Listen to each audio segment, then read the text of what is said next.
Welcome to Kenton's videos. Enjoy the video. Start by installing Flutter SDK 3.5 and the Dart SDK on your development machine. Install Android SDK and Xcode when developing for iOS and enable command line tools. Use Android Studio or VS Code as your IDE for editor support and emulators. Set the path to the Flutter bin directory so terminal commands work globally. Run Flutter Doctor and address every issue it reports before proceeding. Create a starter app by running Flutter Create My App in your chosen project folder. Design your interface using widgets and prefer composition over inheritance for clarity. Choose stateless widget when UI never changes and stateful widget when you need mutable state in the widget.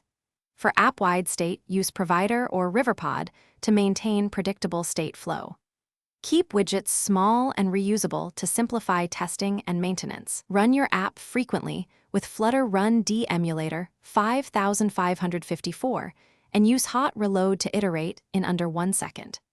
Optimize layout. Create a test suite with unit, widget, and integration tests and run Flutter test locally.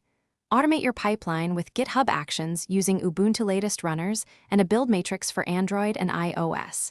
Build a release artifact with Flutter Build App Release or Flutter Build iOS Release and increment version 1.0.0+1 in PubSpec. YAML. Sign the Android APK with your key store and alias before publishing to Google Play. Publish to stores and expect review times of 24 to 48 hours for initial releases and monitor crashes with Sentry.